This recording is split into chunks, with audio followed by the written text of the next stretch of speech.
At my graduation dinner, I saw my mom slip something into my glass. I smiled, stood up, and handed it to my golden brother. He drank every last drop. What happened next tore their empire apart. Can you imagine your own parents trying to poison you? Because that's exactly what happened to me, at my college graduation dinner, no less. But here's the kicker. I gave the poisoned glass to my golden child brother instead, and he drank it. Then, I watched their entire pharmaceutical empire burn to the ground. Buckle up, because this one's a wild ride. My name is Nate, and I just turned 23. I just graduated with a degree in environmental science from the University of Texas at Austin. This should have been the happiest day of my life, right? For grueling years of lab work, field research, and professors who thought sleep was optional, I had finally, proven I was worth something. And my parents? They'd rented out the entire rooftop of the Four Seasons downtown to celebrate. City lights glittering below us, a live jazz band, food that probably cost more than my beat-up car. From the outside, everything looked absolutely perfect. But here's the thing about my family. Nothing is ever what it seems. Just 2 weeks before this lavish party, my parents had called me useless. They said my environmental science degree was worthless. Said I'd never bring honor to the family name. And now, suddenly, they're throwing me this massive celebration? Something wasn't adding up. Then, right in the middle of all the congratulations and fake smiles, I saw something that made my blood turn to ice. A server placed a fresh glass in front of me.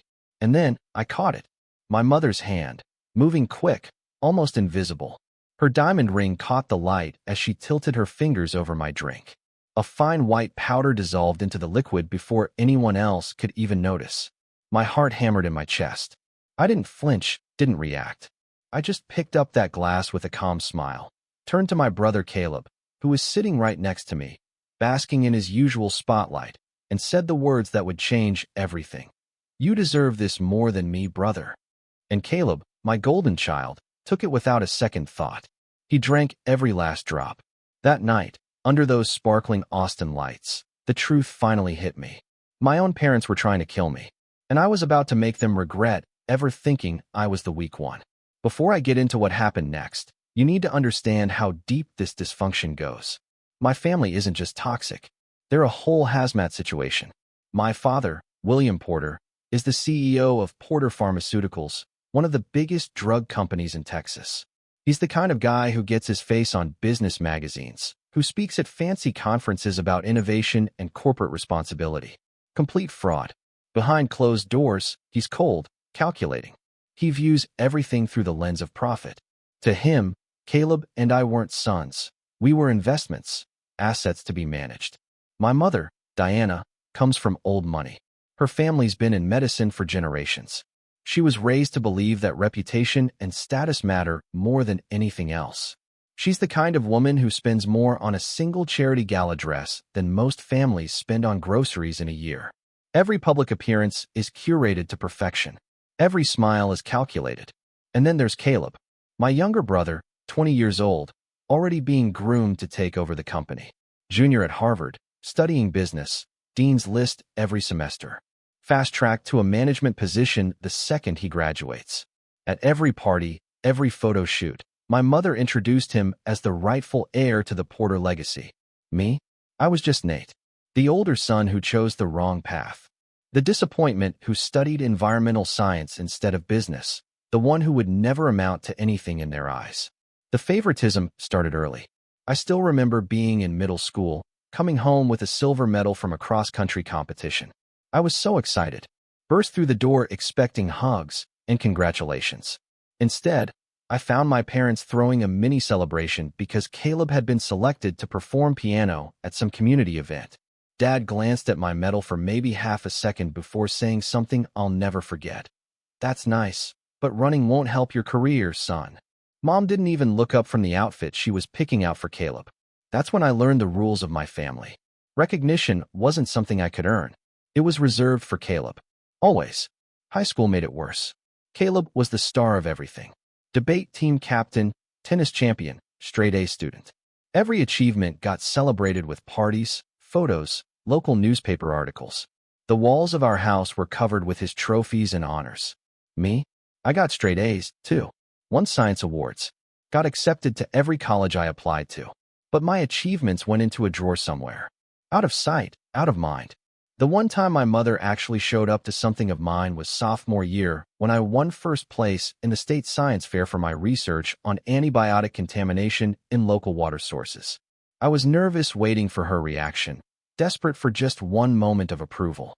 But when they handed me the award and snapped photos, she leaned close and whispered in my ear, "You look so sloppy, like you don't belong here." That killed whatever joy I had. Right there on stage. My parents never asked what I wanted to do with my life. They had already decided. Nate would study pharmaceuticals. Nate would join the company. Nate would work as a researcher to support his brother's leadership. Every other dream was nonsense. When I told them I loved environmental science, that I wanted to study the effects of industrial pollution on ecosystems, my father dismissed it with a wave of his hand. He said that was just for people who write useless reports. Said I needed to do real work to contribute to the family. When I got accepted to UT Austin for environmental studies, he threatened to cut off all financial support. It was only thanks to scholarships and student loans that I managed to hold my ground. I spent most of my life thinking I was born just to be Caleb's backdrop. He stepped onto the stage, bathed in bright lights, while I stood in the shadows, waiting for a glance of recognition that never came. They called me stubborn, ungrateful, while Caleb just had to smile to receive everything. That feeling etched itself so deep that I genuinely believed I was nothing more than a shadow, an unnecessary piece in the Porter family puzzle.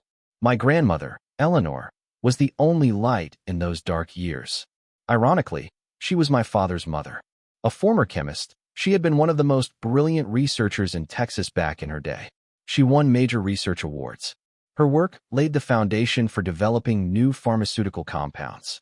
In fact, her early discoveries were what allowed Porter Pharmaceuticals to launch in the first place. But here's the thing that still makes my blood boil. In every company history book, every glossy brochure, her name was nowhere to be found. They erased her completely.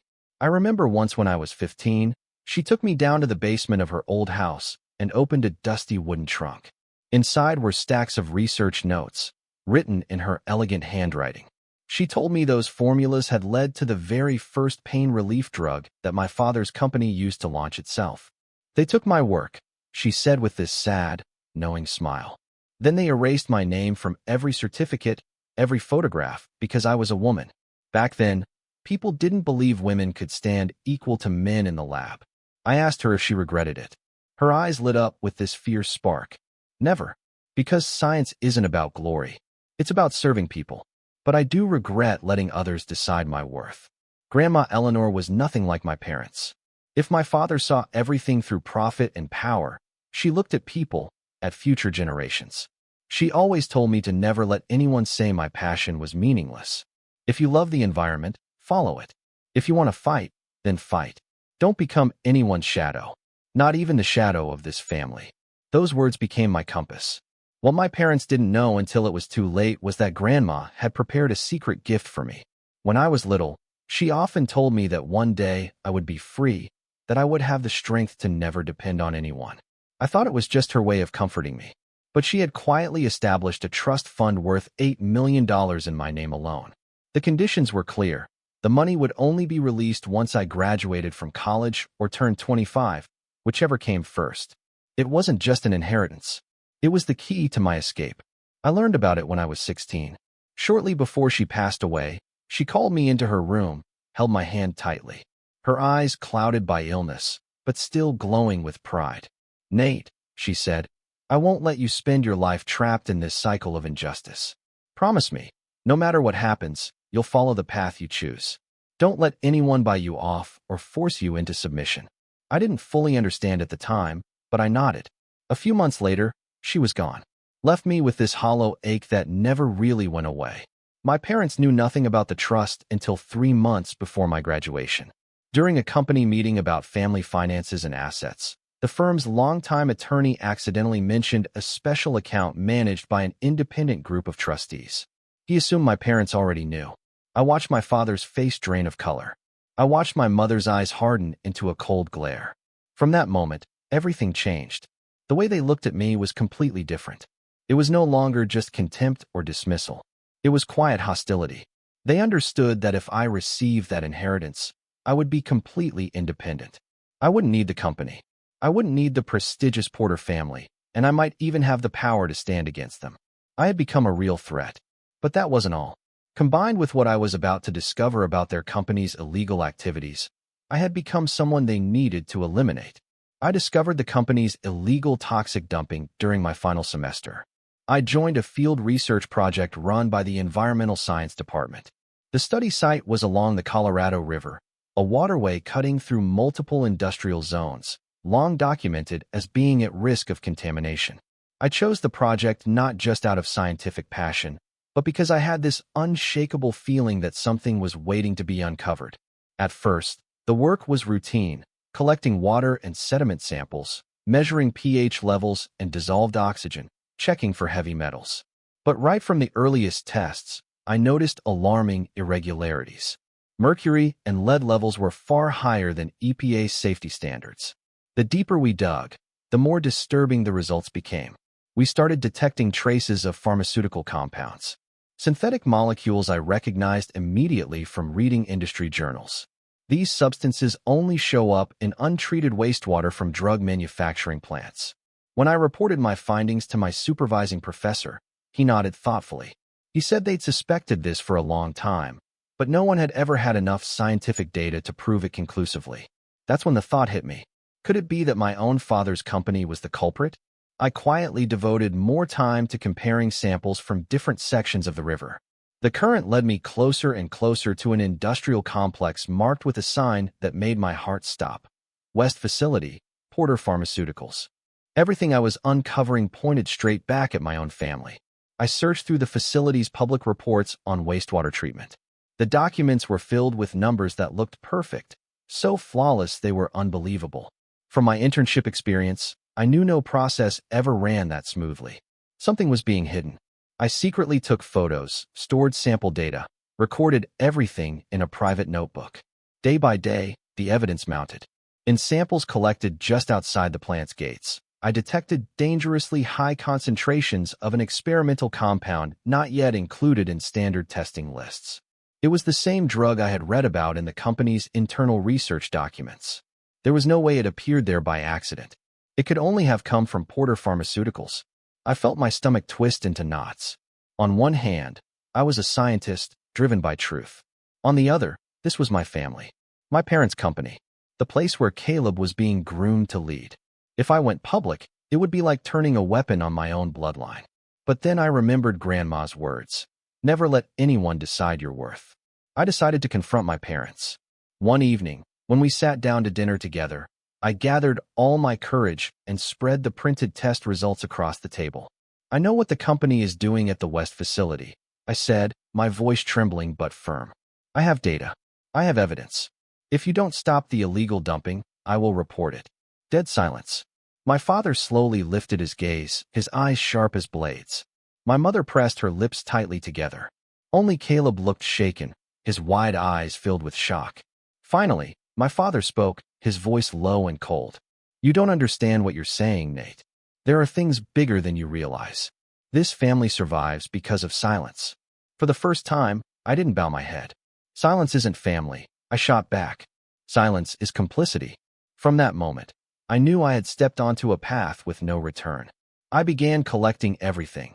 Duplicate data sets, photographs of the samples, meticulous logs of time and location. I stored them all on an encrypted drive, just in case the worst happened. And combined with the inheritance my grandmother left me, I had become the one thorn in the Porter family they could never pull out. A few days before graduation, their tone changed completely. My mother started calling more often, no longer questioning my grades or pressing me about career plans. Instead, she asked what kind of flowers I wanted on the tables at my graduation dinner, what dishes I liked so the chef could prepare them. My father even sent me a text. Congratulations in advance. You've done something good. Reading those words sent a chill down my spine. My father had never once praised me in my life. This change didn't bring comfort. It only made me more suspicious. They said they would throw a grand party on the rooftop of the Four Seasons. Every glass wall would open to a sweeping view of the city. You deserve a celebration worthy of you, my mother said sweetly. Her tone was so sugary it felt fake. I forced a polite smile and replied, "Yes, thank you, Mom." But deep down, I knew nothing my parents did ever came without strings attached.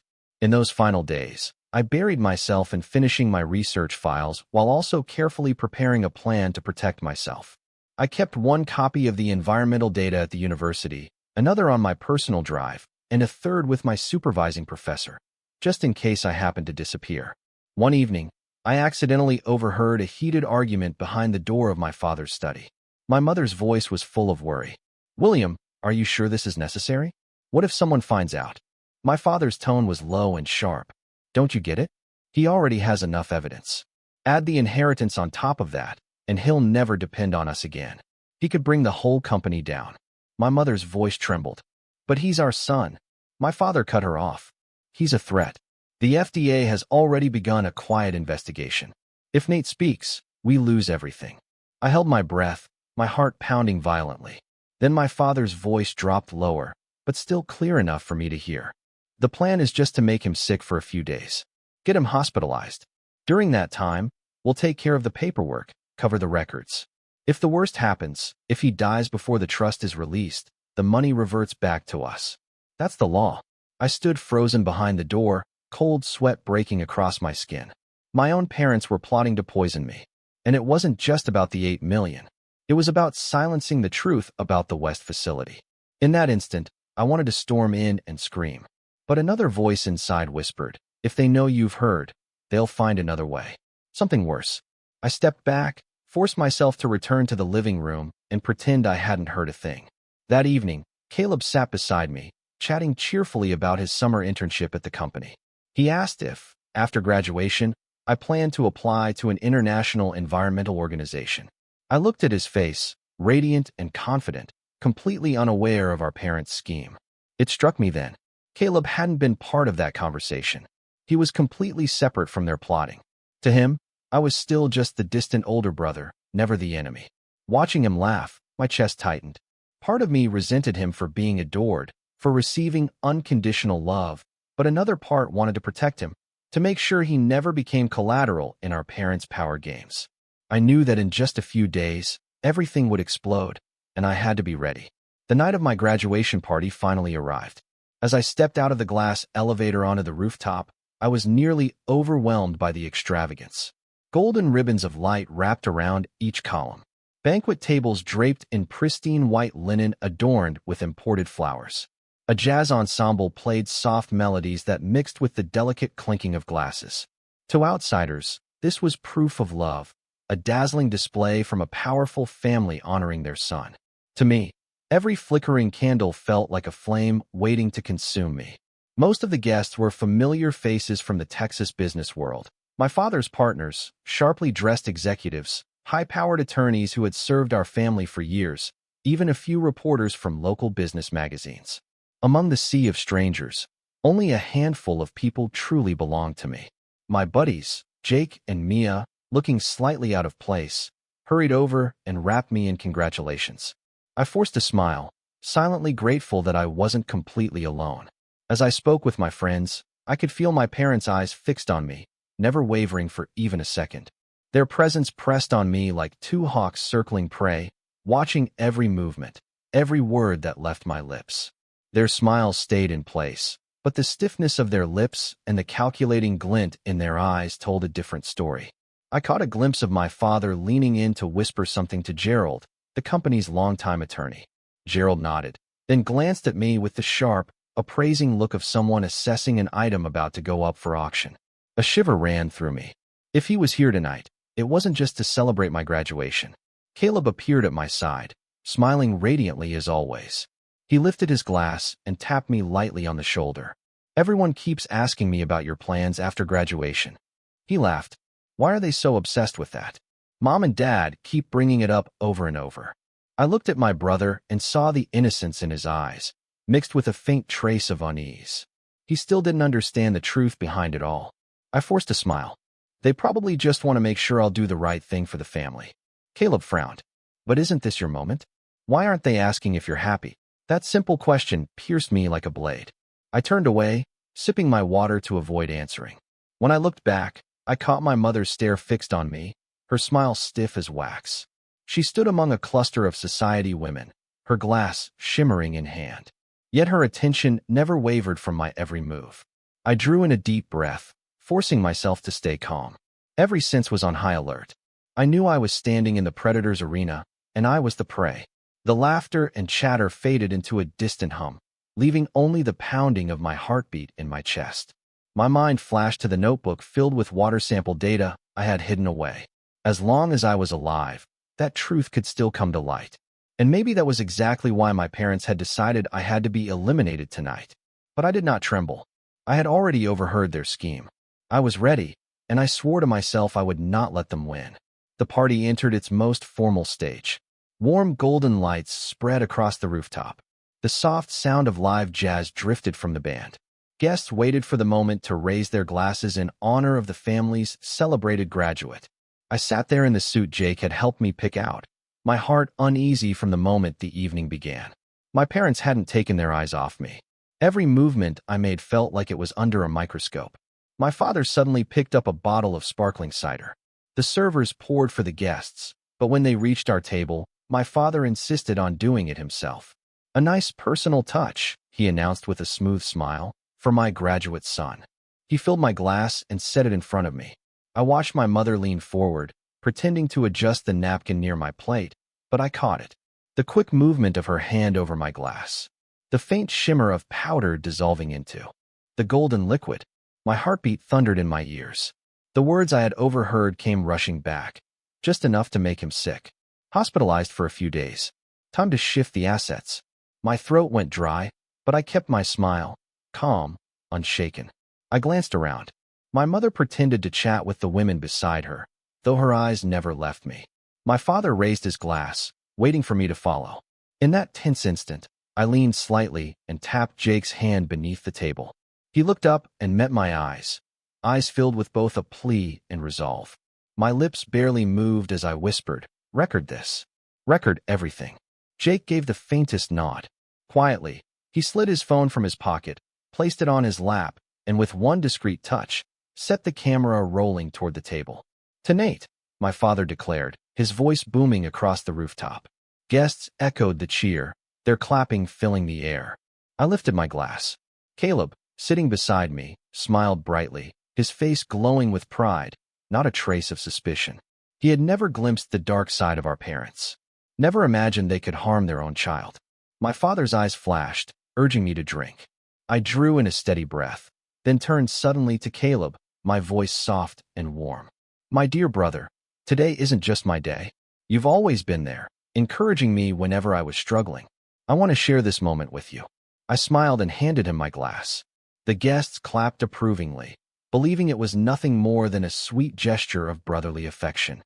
"Oh, Nate, you're amazing," Caleb exclaimed, his voice brimming with emotion. He took the glass without a shred of doubt. I quickly lifted his glass, the clear, safe one, and brought it to my lips. In that instant, my parents went pale. The color drained completely from their faces. My mother stammered, half reaching out to stop it, but it was too late. In front of dozens of guests and the phones already recording, they couldn't do a thing. Caleb tilted his head back and drank in one long sip. "Delicious," he said with a carefree laugh, utterly unaware of what he had just swallowed. The music swelled again. The guests returned to their conversations, but out of the corner of my eye, I saw my parents standing frozen. They forced smiles, clapped along with the crowd, but their hands trembled. The family attorney bent low to whisper something, his own face betraying panic. I set my glass down gently on the table and smiled calmly. Beneath the table, I gripped Jake's hand tightly. The camera was still rolling, capturing the entire exchange. The glass switch, the flicker of terror in my parents' eyes. I lowered my head and whispered just loud enough for Jake to hear. "The evidence is sealed now. They'll have to play by my rules." The rooftop buzzed with life. Jazz floated through the night air. Glasses clinked, and laughter filled the space. I kept my face serene, though inside, my heart pounded so hard I thought it might shatter my ribs. I had just done something so daring I could hardly believe it myself. I had passed the glass my father poured to Caleb, and now all I could do was wait and see what would unfold. The first 10 minutes passed without incident. Caleb laughed brightly, shaking hands with guests, even boasting that our family was preparing to entrust him with bigger responsibilities at the company. I stood off to the side, quietly watching. Every time my parents' eyes flicked toward Caleb, I could see the tension behind their forced smiles, the tight press of their lips. They were afraid. I knew it. And then, about 10 minutes later, the change began. Caleb, who was always flawlessly composed, suddenly placed a hand over his chest, his face drained of color. "Are you okay?" a friend asked as he swayed unsteadily. "I'm just a little dizzy," Caleb murmured, forcing a fragile smile. But within a minute, cold sweat poured down his skin. His usually perfect face turned ghostly pale. I held my breath. My heart clenched with a pang. No matter how bitter I felt toward him, seeing Caleb suffering like this still struck me with a stab of sorrow. But then the memories came rushing back. The times he had taken credit for things. The times my parents defended him and cast me aside. And tonight, the fact that our parents had meant this poison for me. My heart is racing too fast, Caleb gasped before collapsing suddenly onto the floor. Screams erupted across the party. Guests stumbled back in panic. Others shouted frantically for help. "Call 911, someone yelled. "Get an ambulance now." I rushed forward, kneeling beside Caleb. Strangely, I was calmer than anyone else. Amid the chaos, I leaned close to Jake and whispered, "Send the video now. Back it up to the cloud. Don't let it get lost." Jake nodded rapidly, his hands trembling but firm as he tapped on his phone, securing the evidence.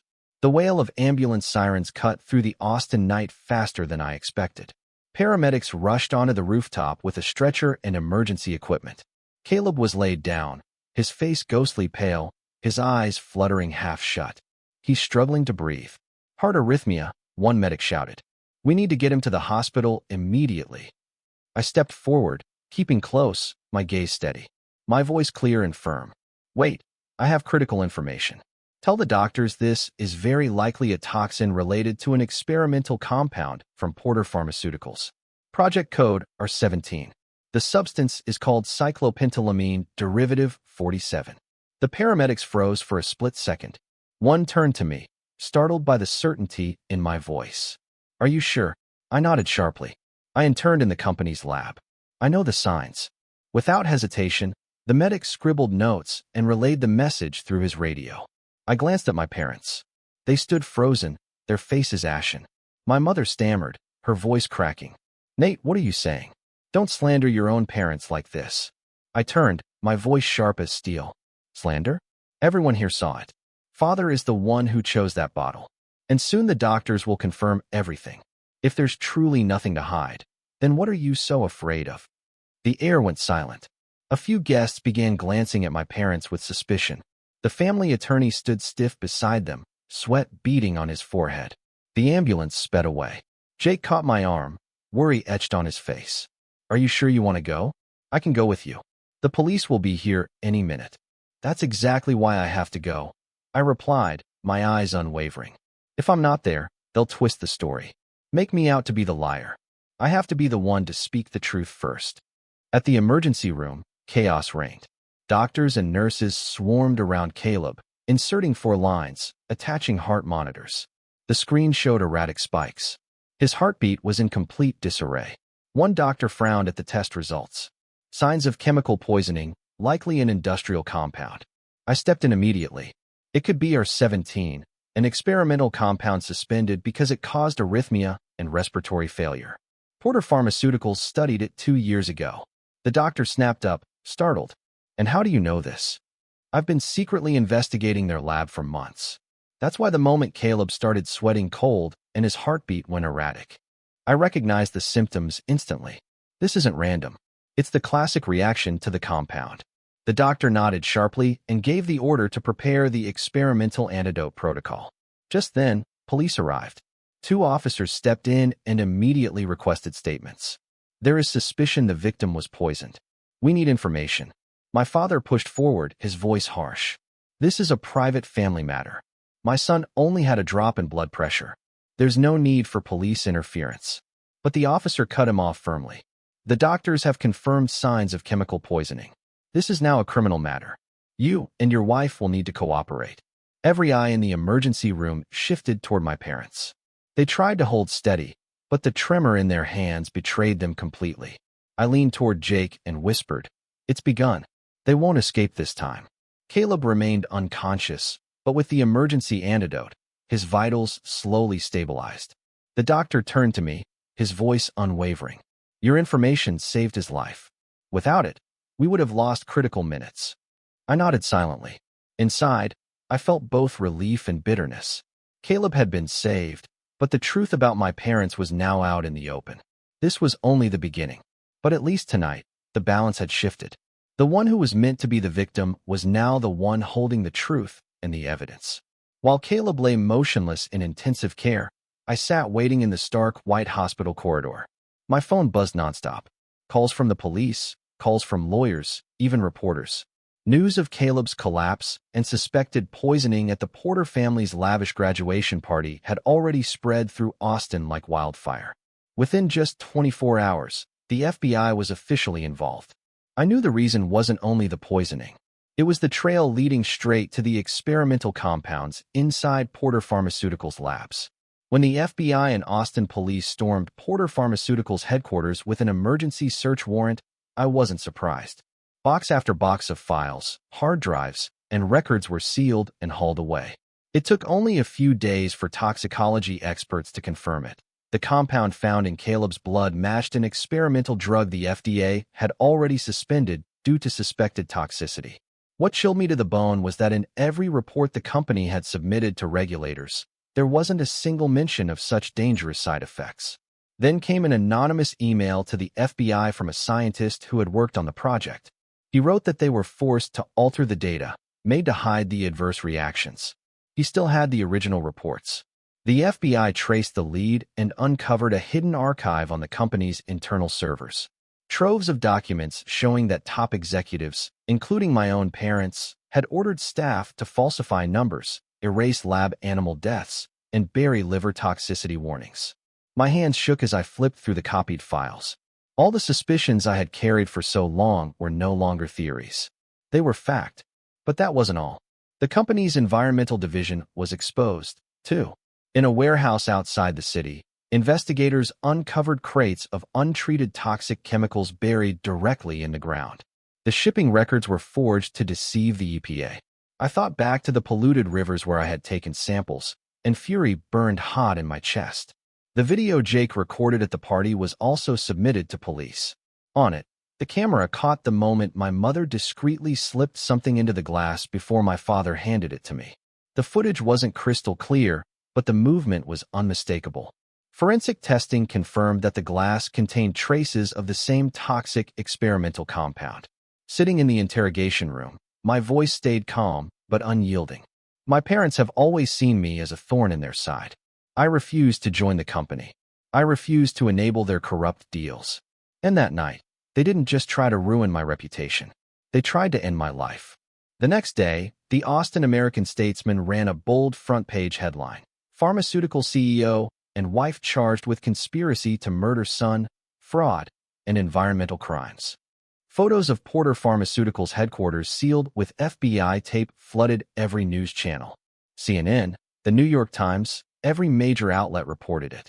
What began as a family tragedy had erupted into a national shockwave about corporate ethics and the moral decay of America's elite. Social media exploded. Thousands of comments called it the cruelest case of parental betrayal in a decade. A new hashtag spread like wildfire. Hashtag Justice for Nate and Caleb. I read the posts one by one, my hands trembling, my eyes wet.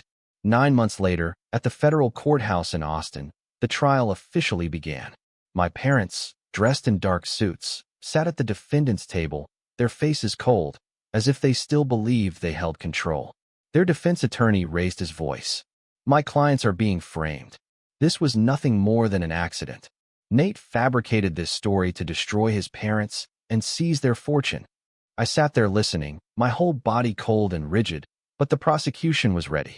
They presented the video, the toxicology results, the falsified documents and testimony from the company's own employees. A map of environmental contamination lit up the screen, sending murmurs rippling through the courtroom. Caleb, still frail and not fully recovered, stepped up to the witness stand. I gripped my hands tightly, watching his trembling figure. "I never imagined my own parents would do this," Caleb said, his voice breaking. "I trusted them. But now I know the truth. They poisoned me, and they meant it for Nate." My mother tried to speak from the defendant's table. "It was all a misunderstanding. My son is mistaken. We would never harm our own child." But at that very moment, the prosecutor revealed the final blow. An email my father had sent to the research division. "Eliminate all adverse reaction data. If not, this project is dead." In the end, after weeks of testimony and argument, the jury delivered its verdict. Guilty on all counts: conspiracy to commit murder, financial fraud, document forgery, gross violations of environmental law. The judge struck his gavel, his voice firm and resonant. The defendants are sentenced to long-term federal prison. All personal and corporate assets are hereby frozen.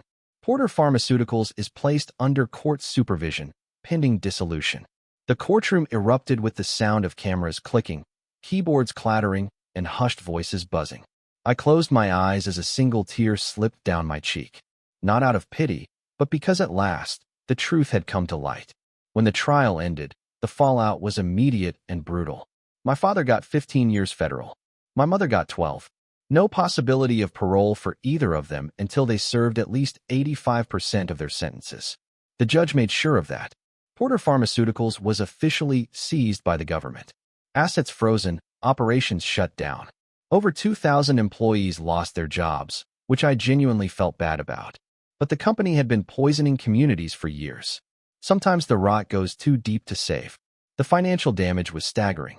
Between legal fees, fines, and civil settlements to the families affected by the environmental contamination, my parents' entire fortune was wiped out.